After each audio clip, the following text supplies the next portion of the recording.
Might just be the response here instead.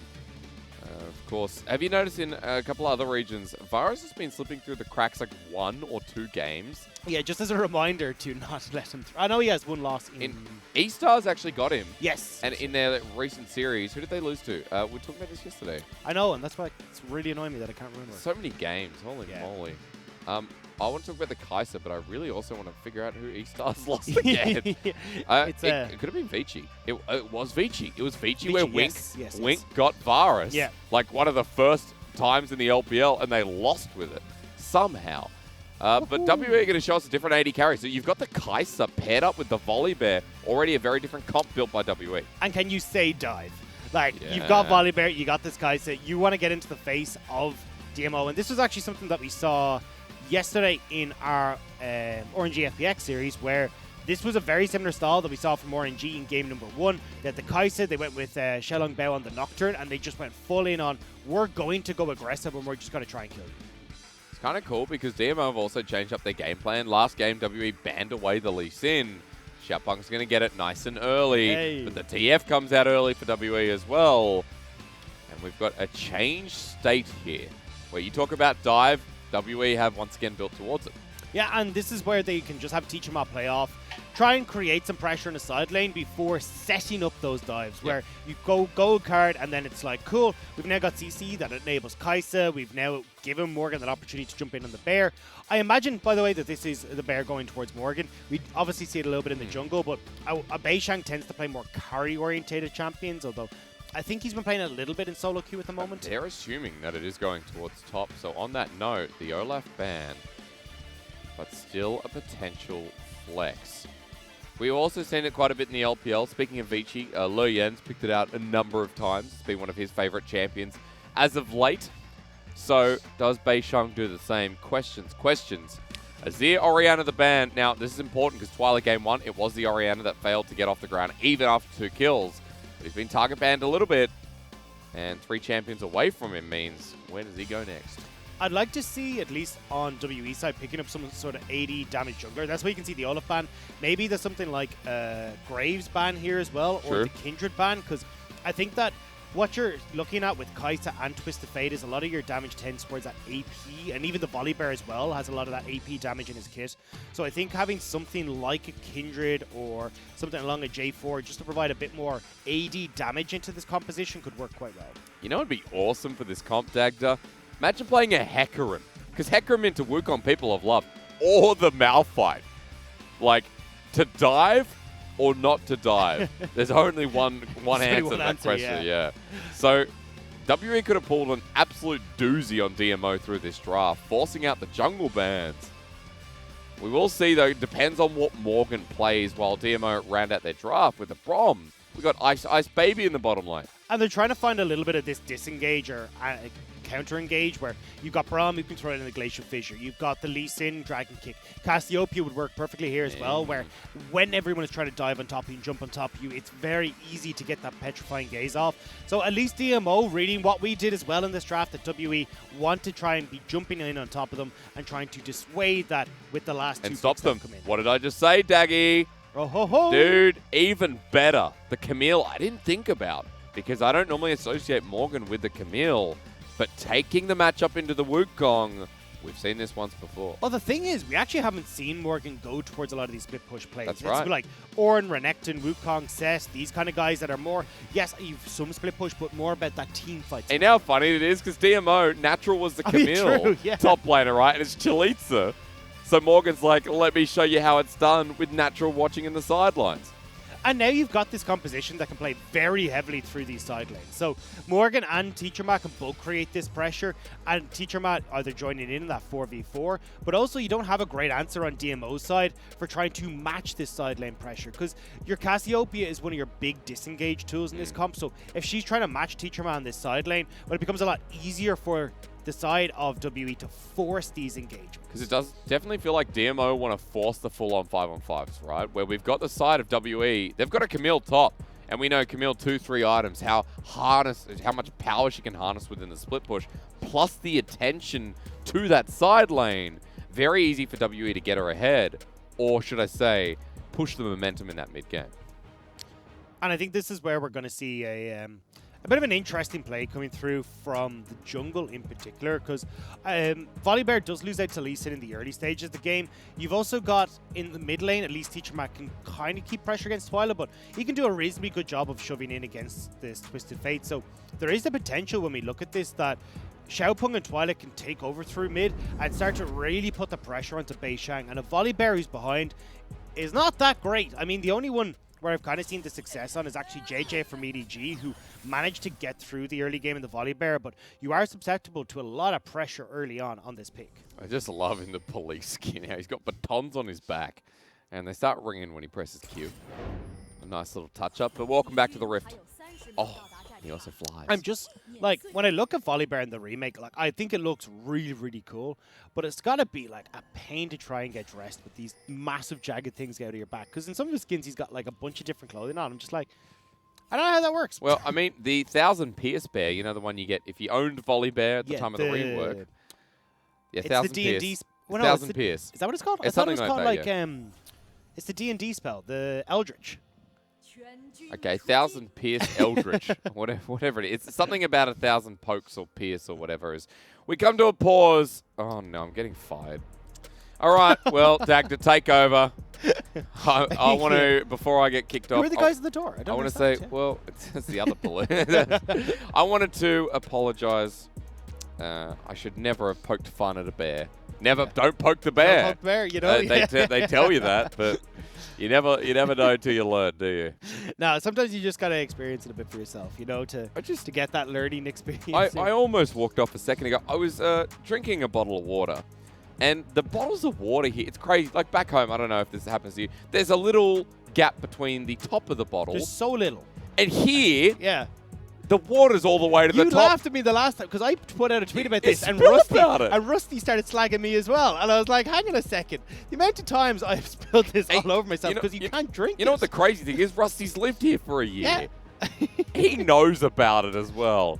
And look, he pops around in Twitch chat quite a lot. But the bottles of water here, the water's all the way to the top. So you open the lid, you go for a sip, and you spill it all over yourself. Yeah. I feel like the water companies are just laughing, going, this guy, he's going to have wet pants for an hour. You know, this is part of why the water is It's part of the so selling cheap. point. You know, it's 550 ml, but it's actually just, they have the exact same size water bottle. Yeah. They've just added that little bit more, where it's like, we've now got a massive selling point, 50 milliliters extra of water. You get 10, 15 milliliters of extra, but the cost is your pants. Yeah, 60 milliliters ends up on your pants when you go to drink. Dude, I tell you one thing, like back home, I miss being able to drink some, you know, not full over spilling water. That's yeah, kind of look back. But I will say, nice to be able to drink water. I don't know. I guess I can drink water in any country. Stay hydrated, folks. Yeah. That's what the end of this conversation is. Make sure you're staying hydrated in the chat. Is it a good time to drink water? I think it is. We're now about an hour and a half in. Chat, what chair are you sitting on? We got a big, long armchair? Yeah. What is your posture like? Check it. Because now's the time. Recline back like I believe we saw Beishang doing before. It's posture check yourself before you wreck yourself. You know? Let's do the WE hydration game. You had your V5 hydration game. You could. I'm surprised you didn't call it drinking game. It's a hydration. It's with water. You wanted to make it G. Yeah. No. It was always G to begin with this. Hey, what are you talking about? I was sitting at home and I was thinking, like, there's a couple of people in our chat who are going to be turning this into a drinking game. Sure, I was one of them. But you were on cast. What were you doing Look, behind I'm Irish, the mic? all right? You got the flask, you know, dipped into the pocket. You're good to go. All the Irish people watching this will be like, thanks for stereotyping us. We're finally back in the game, folks. Sorry about the delay once again, as Ward going to start out WE's camp, and that means clearing it away is a good start of CS for Jeomong. Let's look across the board. Conqueror this early on. Twyla builds it up nice and early. Grasp of the Undying from Morgan as well, so well aware when he gets that level 6 point that he's going to want a little bit of a bigger health bar, because Wukong does have a lot of pressure that he can create, but if you can time that slingshot correctly, or hookshot even as Morgan, you can get out of that. It's just kind of difficult to do. Talked a lot about what Grasp of the Undying is, the lane rune. Get the extra bit of health plus the massive damage that comes through. Is another pause. Another pause. Basically the way this game is going to go. Is now I'm getting fired. It's claymation. That's what we're doing. You know, it's like you get a little bit further, and then we have to pause so that then the production behind the scenes can come on and change everyone slightly. Across, yeah. It's an arduous task, but honestly, they make for great movies. Like Wallace and Gromit, fantastic. Was that claymation? That's claymation, yeah. Claymation, sorry, claymotion. It's such a great movie. That is a good movie. What else? Chicken Run 2 is coming out. Oh, I heard. Yeah. Like 30 years later. I know, or something. and like not many people, or maybe there's a few people in chat, but like there's definitely going to be some people who are like, what the hell is Chicken Run? It is a fantastic claymation movie. Well worth having a watch. Dude, if you got some extra this is more time. hype than when Finding Dory came out. Like, because Chicken Run is a classic, right? Yeah. And Finding Nemo in its own right, one of the best movies in the world. Anyone goes against it, they're wrong. Also, Chicken Run was slightly terrifying as a child, because like, it was like, hang on a second. They almost got turned into chicken pies. Yeah, it is terrifying. Also, I love the husband in that movie, you know, because the mother, you know, the woman, she's super scary. Yeah, the wife was super scary. Oh, she's terrified, yeah. But, you know, the husband, he's a bit of an idiot. Like, I'm going to go back. I think what we do is you do the classic, like you do with a Star Wars movie, or what's another good example? Maybe like a Pirates of the Caribbean. Lord of the Rings. Lord of the Rings is a better example, like a Hobbit. You watch the old one, you watch the first one, and then you run it into going and seeing the new one. Yeah. And there's only one movie to watch, and Chicken Run is a classic. And also, that's where as a kid, I learnt one of my favorite songs. Just learned of it. Is, you know, what is it called? I'm the type of guy likes to roam around. The Wanderer. The Wanderer I heard in that movie, which is actually a song about, like, it's a kid's movie, but that song's actually about, you know, getting around. So that movie, how have you looked at like old TV shows and movies? I don't know how these have managed to get the ratings that they got. Like even like if you look at Shrek, like going back and watching that now, the amount of like references and stuff where you're like, holy what? I had zero idea what this meant. Dude, there's adult jokes in there, and that's what I love. Like, a good children's movie has jokes for the adults that have to sit through it and watch it with their child. Yeah. That's when you know, like, you made a good kids movie, right? Like, the Shrek movie is a great example. Finding Nemo in there, there's a lot of, like, cool little adult jokes. But even, like, Rocko's Modern Life and stuff growing up was all the same as, like, I think Rugrats. Yeah, Rugrats had some in there as well. It's like, That's great. I miss, like, the carefree days, you know, sitting in a nappy, watching TV. Mum would cut the crusts off of my toast. Yeah. No, actually, no. I remember my mum used to get she had these big silver cutouts, and she'd make Teletubby toast for me. Oh, no way. I don't know if you have the Teletubbies in Ireland. Yeah, we do. Yeah, you know, Tinky Winky dipstick or whatever. Dipsy, Lala, and Poe. Come on. I'm sorry. She'd make me Teletubby that was toast. becoming like a really nice nostalgic story. And you just gone with dipstick. I genuinely forgot the other one's name, but we are back into League of Legends. I will just say, the cutout of Teletubby toast made it so that, you know, they had little eyes and I used to eat them, which is kind of sinister in its own right, isn't it? I used to eat the Teletubbies and it tasted like Vegemite, which I kind of miss being here in China as well. But welcome back. Beishang, of course, the Volibear jungle was something we were going to talk about. Something that we are seeing more and more of here in 10-13. Le Yen, now on Vici Gaming, has most popularly been picking it out as Xiaopeng is back on a favorite, and Teacher Ma is going to get some similar love. Flashes away instantly, and Xiaopeng back to the mid lane in game 2. And look, this seems to be the game plan from DMO from now on. And Xiaopeng, you're on mid lane duty. You're just basically a second support here for the start of the game. Now, at least this time around, Beishang, because he is on the Volibear, and it was more of like a transition gank for Xiaopeng, he's not going to be put too far behind when it comes to the farm, and should be able to clear still a lot faster. Hey. Now, we're pulling out the claymation guys again. Yeah, so guys, reset. Scene 4. Hey, notice? Scene 4, Act 3, or Take 3, go! Do you notice Teacher Ma's actually got demolished on the TF? We get to see the FLICKR build. Oh, brilliant. Yeah. Yes. I love this one. So, I mean, it just means that they're doubling down on this split push, right? Because all they want to do is have Teacher Ma put off in the side lane. When you go, so usually when you go for this build, you decide to delay the Zhonya's Hourglass, going instead for your Rod of Ages, Lich Bane into the Rabadons, because the Rabadons obviously gives you so much more AP, which is great on its own for taking down structures, but also gives you more AP on your Lich Bane, so you just end up doing a whole heap of damage. So it works really, really nice. We'll have to see if that is the direction that they decide to go, but we already said, look, makes sense. WE, they know that the enemies are going to try and go for some sort of match with the Cassiopeia against that Twisted Fate. But honestly, if Cassiopeia is off on the sideline trying to match, you're already winning because you can just go and join in a fight, or you just win out on how quickly you can take these structures. And we are waiting for another pause. Obviously, it's an ongoing issue that is still trying to be resolved, but we don't have much information. It's always difficult, of course, down on the ground there in Hongqiao. Just for context, where our studio is, we're about an hour away by traffic. Hongqiao in another part of the city. Of course, we're in the middle of Shanghai.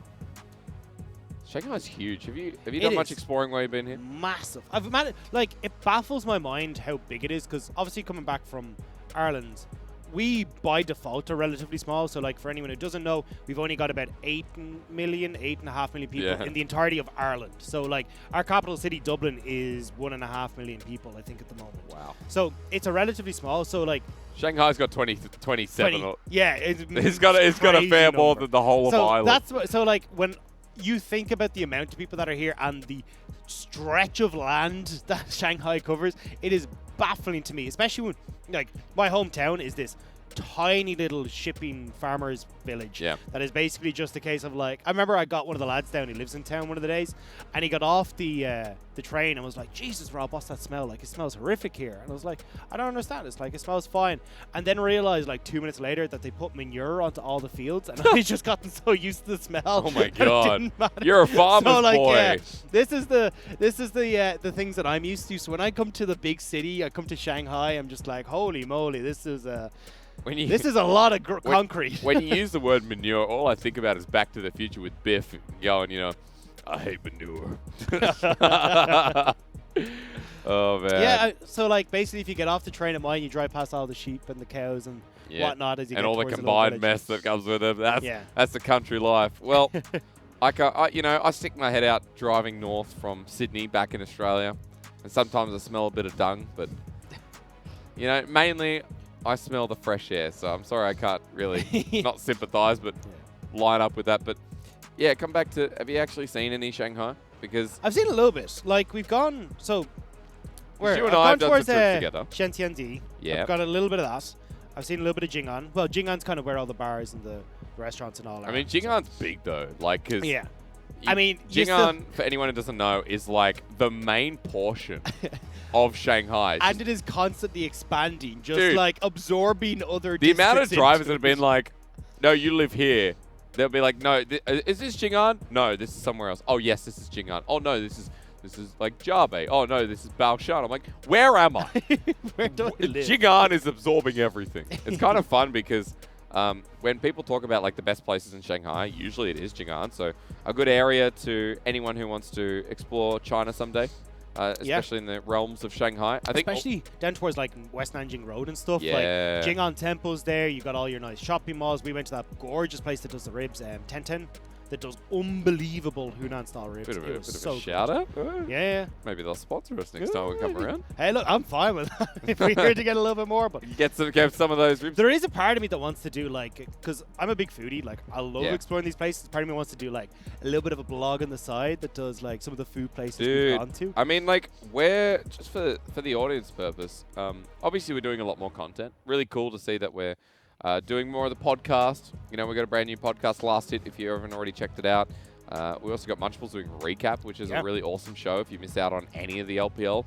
But, you know, we've got some more personal content that'll come out as well.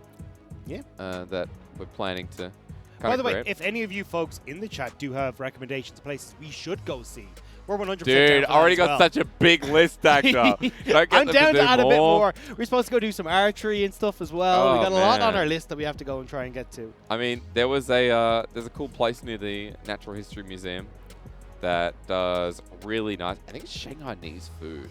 Is this the place we went to already? Yeah. Yes. That was super really good. cheap. That was like really, because I love when I go to a new country, when I go and explore, I love getting in like natural food, right? I hate westernized stuff where it's like, you know, for a good example is when I came to Shanghai 9-10 years ago as a 15, 16-year-old, and we went on tours, and then afterwards they gave me like really basic food, or like you get the, what's a great example? Like chicken nuggets and chips or something. Yeah, like that stuff. You know, you go out and explore, and it's like, great. I've gotten in a lot of the culture, and I'm eating chicken nuggets.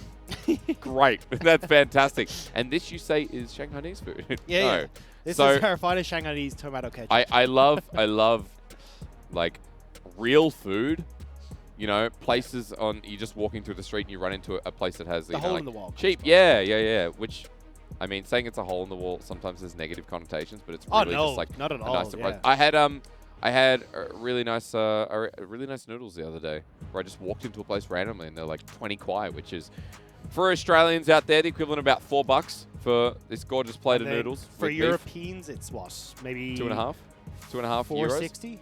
No, sorry. What am I saying? 260. Sorry. 260 euros. Yeah. What's the exchange rate? You're looking at like basically half. A Bit more than half. So 10 yuan is about €1.30. Okay. Well, 10 yuan for me is like $2 something. Might be like 260. No, it's not that much. About 220. Yeah. And then for the UK folk, you got to work it out yourself. Because I don't know what the exchange rate is. Do your pound stuff. I think pound is like Australian dollars double for a pound, or close to. I don't know. Australian dollars really not worth anything. Sorry to all the Aussies out there. Our money sucks.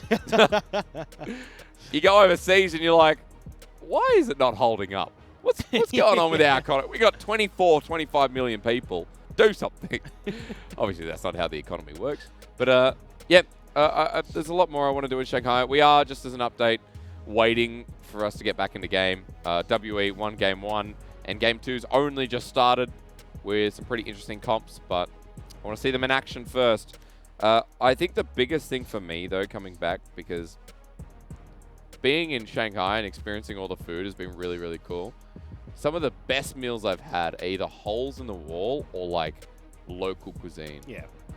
Like I've had some really good like Cantonese food while being here. That's the thing that I love, is that like when you're in Shanghai, there's so many different styles of food. Like I had no idea what I was getting myself into when I came over here. But like, as I said, like Cantonese, Shanghaiese, you've got Hunan style food. You've got even we've had a lot of hot pot, hot pot Chengdu food. Oh, dude! I mean, the spice that gets you on the day after. Yeah, they kind of like separate it out into like numb spiciness, which is like the Szechuan pepper, and then you've got more fragrant spice, which is so like you kind of figure out what you want and what you're feeling. So there's so many different styles, which is really, really cool to see, and definitely as a guy who wants to try new food and try different things, it's great. The cool thing is for me, because back in Sydney, I find that there's limited options for any cuisine around the world. Like a limited option for like good Mexican food or like good Indian food.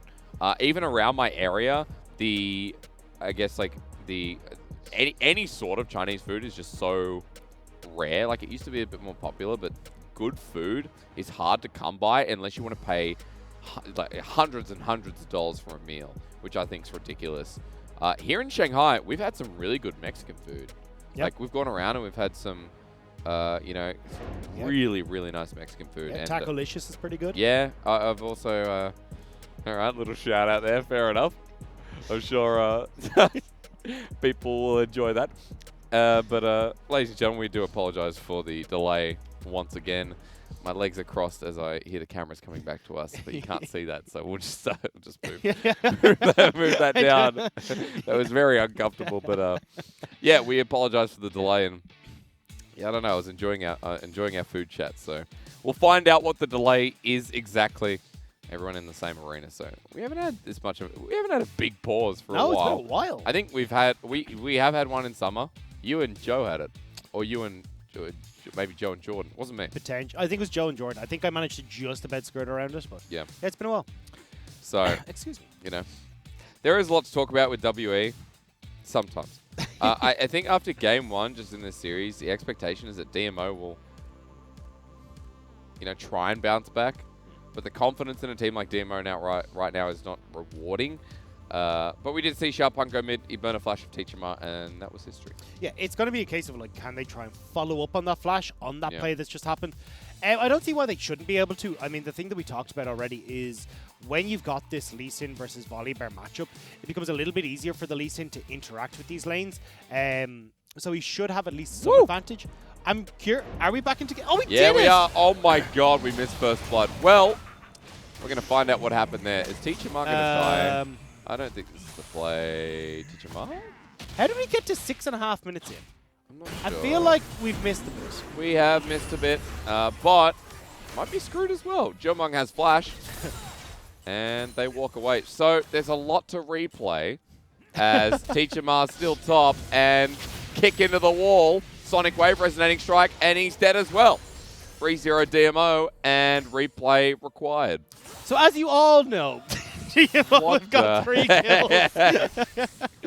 So I'm not sure what happened, but yeah, we're 7 minutes into the game now. Ultimates are available. They've been used. Holy moly. Gee, I think this is like trying to watch The Matrix. I think the guys with the claymation got a bit ahead of themselves. So when you record these claymation movies, sometimes you record bits out of sync with each other just because it's easier to do. And that's what we're seeing here. So Morgan does get caught out. We talked about already. Well, Chalitza's level 6 is super, super strong. Beishang tries to follow up, goes too deep. Oh dear Lord. Yeah, and then because of all these extra experience and bits that Xiaopeng's picked up here, he gets the level 6 and then is able to make that repeat gank. So all that gold funneled into the top lane for DMO and should shut down Morgan's progression towards that super carry in that top lane at least a little bit and give Chalitza an easier time for the moment. That was not well played by Morgan or Beishang, and both of them with mechanical failures towards that top lane. And as you mentioned, Chalitza with 2 kills has the Tiamat coming back to lane. Even picked up turret plating there, and Xiaopeng just the benefactor picking up the final kill onto Teacher Ma. Top side of the map for WE, an early disadvantage with 1,500 gold in the back pocket of DMO, and this Rift Herald secured. Yeah, Shubin and Yui had already moved first to get towards that top side, so now they can rotate back down bottom side. Jomung and Missing aren't able to like push in fast enough here with that recall to try and get any place for themselves, so DMO will pick this up relatively easy for themselves. As I want to... Ooh, hang on a second. Things are going through. Missing with the blind hook, but the blast cone taken just in time. Yui sends thumbs up and even dodges away from the Void Seeker. Yeah. So pushing bot lane here means that DMO will have to be a little bit careful, although they do just spot Beishang moving out towards that top side of the jungle, so they can shove this in pretty aggressively now and try and make sure that they're all going to be okay. I'm curious to see, however, where Xiaopeng wants to try and use this Rift Herald, because in my opinion it should be tried to use mid to get Cassiopeia up and rolling, but you have a bunch of options here. Yeah, super early in the game. Picked up the Rift Herald on spawn as well. It kind of shows you how much that top side meant. As Morgan only with the Phage has to pay the respect to Chalitza. Receive the wave while Beishang is towards the top side of the map, but a level disadvantage already created through the kill. Beishang will just be clearing his wave. So now that we've kind of established what happened, we can talk about comps a little bit again, because I mentioned how the team fighting feels like DMO could kind of position towards. Cassiopeia with the Wukong, with how Ashe can play out the mid to late game. DMO with already an early lead on one of their team fighters.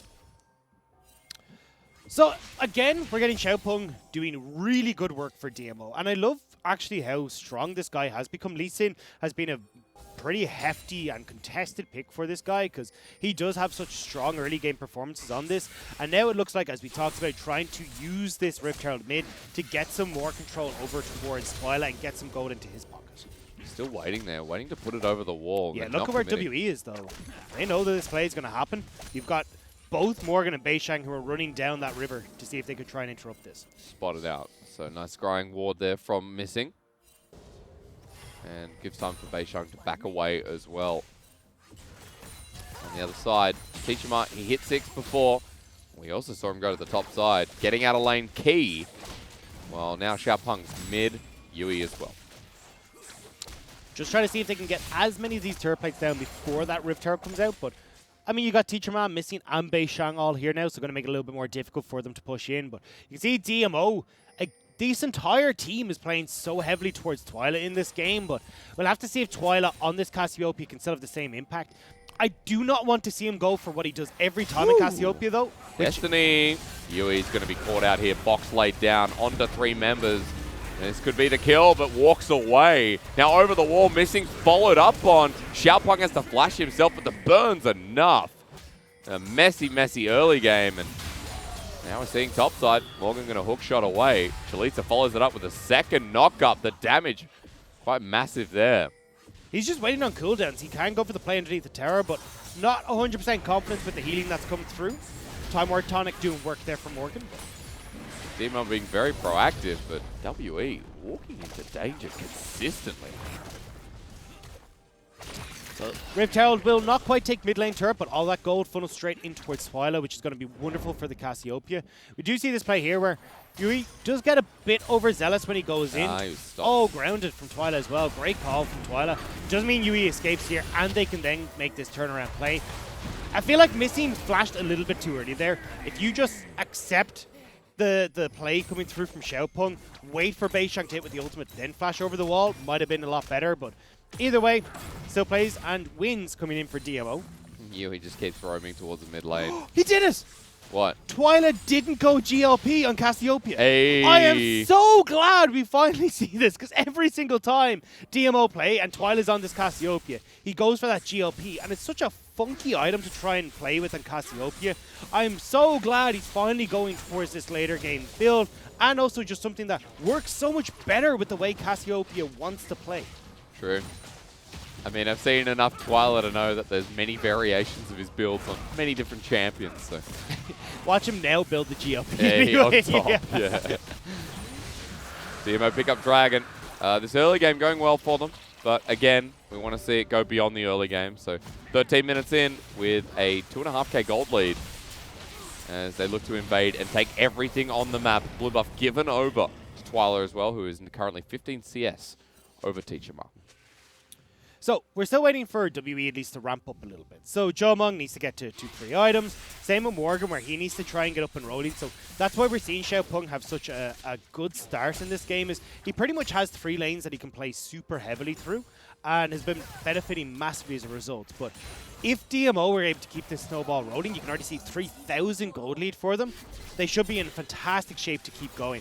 And that's why I want to see this pressure now starting to change towards the top side of the map, especially with this Rift Herald coming up. But it looks like they're looking towards a play on bottom side, see if they can get a couple of these plates, or even maybe the tower off of a pick on bottom side. Beishang hovering around. Xiaopeng was doing the exact same way. Pushes in. Shubin and Yui are the first to move, while Xiaopeng still behind Twyla. Good to see this mid 2 versus 2 continuing forward.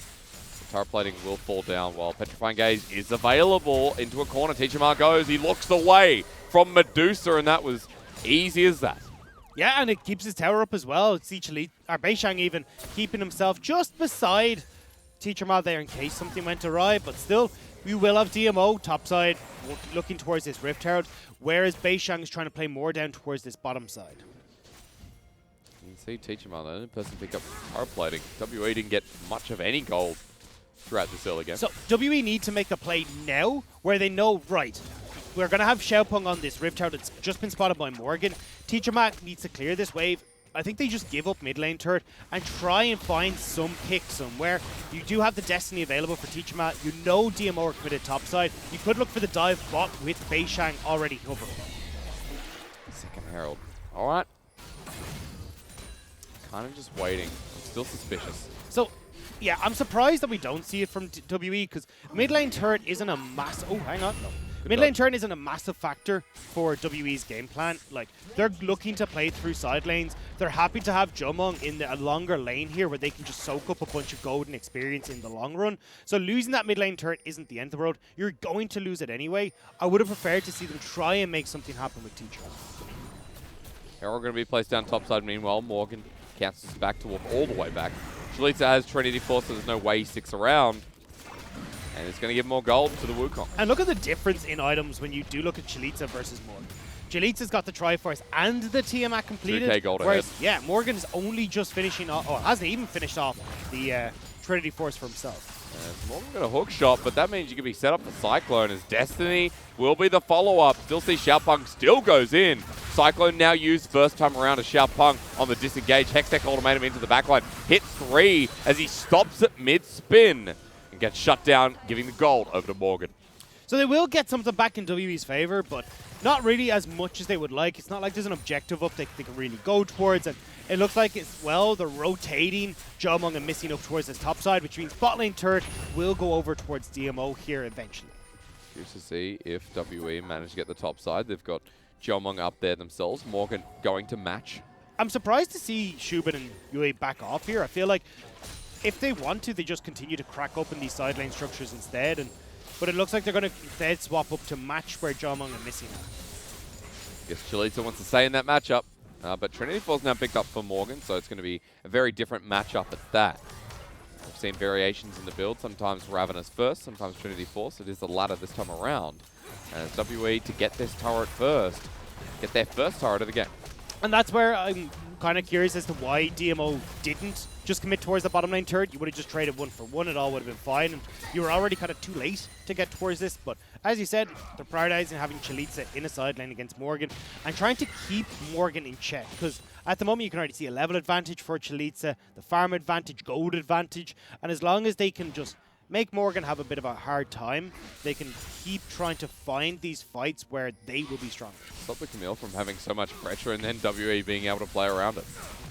Something that DMO failed to do in spring with Natural in the top lane, but someone who hasn't failed this game is Xiaopeng with a bit of a highlight. Now, I keep forgetting what this is, but I'm going to assume 2 assists. He's got 100% kill participation. Let's say kills. Let's go kills. Kills or assists. He's got 2 of them. He's got 2 of both, actually. So the thing here for DMO is it's about trying to find these opportunities to draw WE into a fight. You can see Teacher Ma on this side lane already, trying to create pressure. They've now opted for Morgan in on this bottom side. And they need to find a way to force fights quick before Teacher Ma with Demolish is going to be able to take down these structures. Yeah, which is doing so quickly. Petrifying Gaze again, looked away from, but the damage that comes out, even with a flash over, to go golden will only delay time for the rest of WE to come on in. Teacher Ma does not survive, but Twyla runs into danger with the flash bear smash. It's a shutdown to the 80 carry. TP in the middle of this from Chalitza. That's only the clone to get hooked on in, as WE will trade 1 for 1. Well, Xiaopeng's coming down for Morgan. Can he 1v1 him? I don't know if he can. I mean, the Triforce already there. You could see Shubin trying to aim up for an arrow, so maybe with that CC chain they could have, but I mean, right now, WE bought time, right? They do trade 1 for 1 and Twyla into Teacher Ma. They got that teleport out of Chalitza, so overall, WE do come out ahead in that trade, and it's buying time for Morgan to get some more farm into his back pocket, so we'll have to see if they can at least keep drawing DMO around the map like this. But that's a bit of a harsh moment and a bit of a harsh wake-up for Teacher Ma, who's like, right, well, I can't just go towards these towers without some sort of vision, because Twyla is able to run me down so easily. Yeah. Still did a bit of damage, but we're getting towards the Lichbane stage here for the TF to keep in mind. After that shutdown going to Jomong, picks up the Gwinsu's Rage Blade. So 2-item Kai'Sa.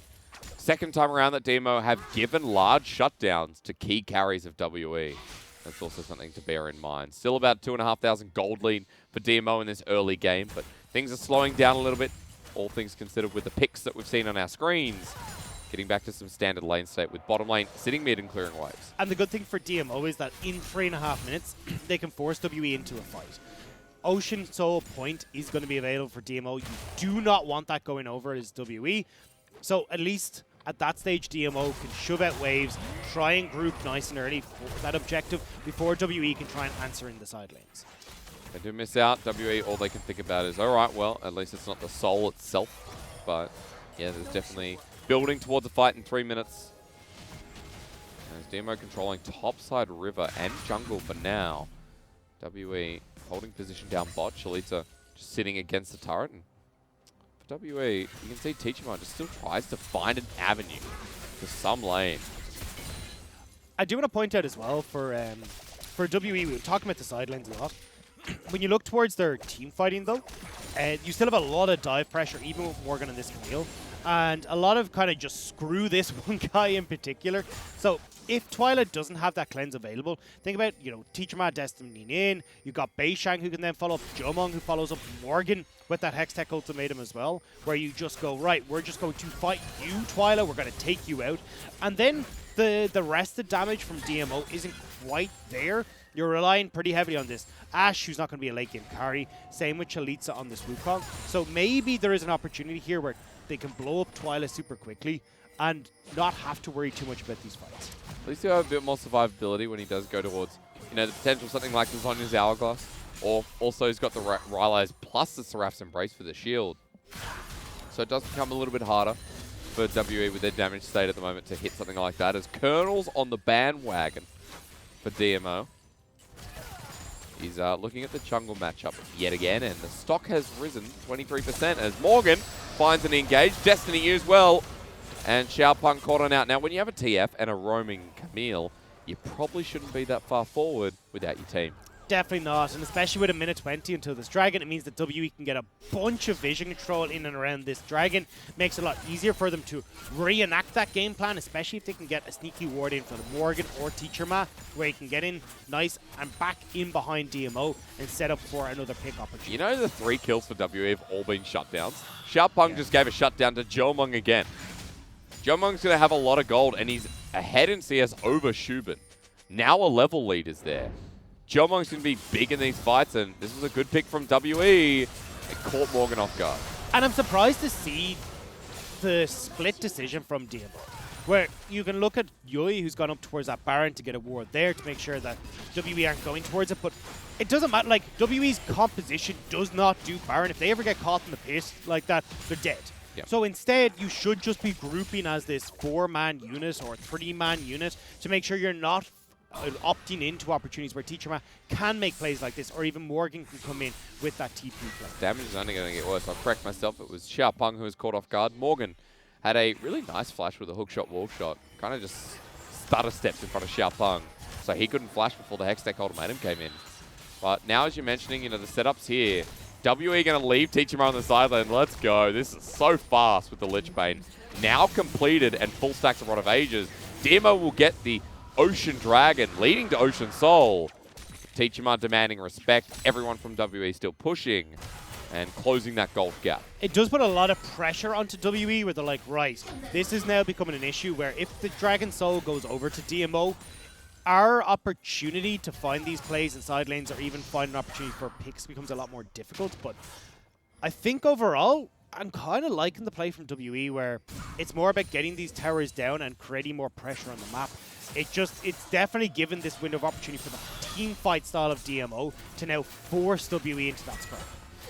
So 4 minutes 20 until that comes across. Of course, Baron also sitting there. 2 members mid. Look at where Beisheng is. Beisheng just off in the side, ready to jump in somewhere. Teacher Ma constantly splitting as well. And we got 2 split pushes for WE. I like this from DMO though. Right, bottom lane turret, whatever. That's fine, we can give that up. They're posturing towards this Baron, and they do that Baron incredibly fast with the Cassiopeia and that Blade of the Rune King completed for Shubin as well. So you have to be cognizant at all points in time for WE about that Baron take potential. I want to see DMO confidently pull the trigger, Dagda.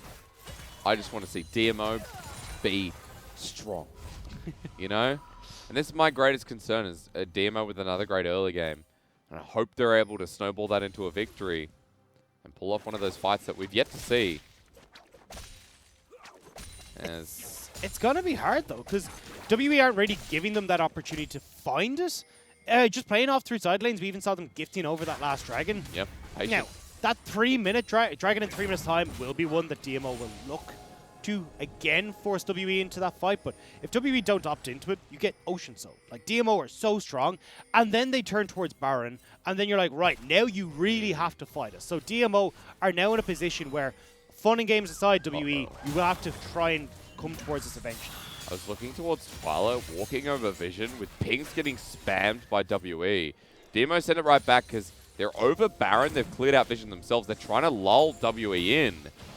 As for some reason, the Void Seeker, it's when it gets upgraded. I believe it's when it gets upgraded, yeah. You don't see the particle. Yeah, it's strange. It's just a spectator bug, yeah, at the moment. I think she'd be disabled otherwise. Yeah. But yeah. Well, Morgan is down on this bottom side, going to be split pushing to his heart's content. Twyla is positioned up on this top side, so shoving in this wave, keeping himself posted towards Baron, but looks like WE might be trying to make a play here. Teachama right in the middle of the pit. WE have control. He's racing up towards with Destiny available. Petrifying Gaze will be used, but cleansed away immediately. Teachama is walking away, is flying in his Jolmong. He cleanses from the Petrifying Gaze, survives for now. That's the kill as he flashes away, but DMO may have found their fighters. That hook shot doesn't connect from Morgan. Was horrible. Even the volley bear's going to go down. They layer up the CC, and DMO have this fight. It feels like WE just missed everything. The Dark Passage connects, and Chalisa just wants to find Joel Mong. Poke again, death sentence, but missing is going to sacrifice his life like a good support. It does mean DMO, though, will find that fight they've been looking for so damn long.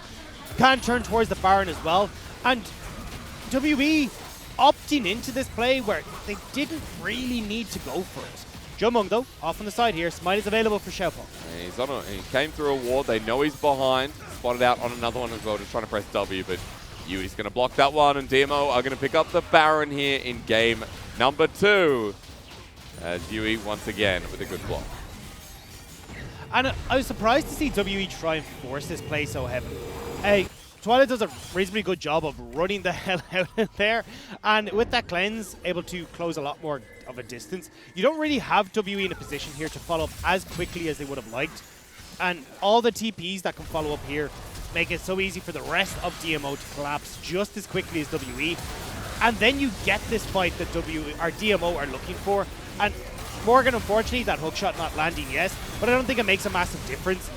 With the positioning of Shubin here, you're not going to get on towards him. He's the big damage dealer in this fight, alongside Chalitza, who is totally fine there with that 3-1 and 3 Wukong. Death Stance completed alongside that Trinity Force. He's super strong.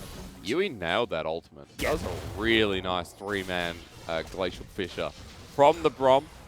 Good to see some consistency coming through from the bottom lane of DMO. And here in this game, they've got the Baron, they've got the gold lead once again. Ocean Soul coming up in 5 seconds. Everything back up and available, but a lot of key flashes down for WE. DMO the same, but they've got their ultis too, and they've hit some big points with 3 items on Twyla, now forcing their way into the pit.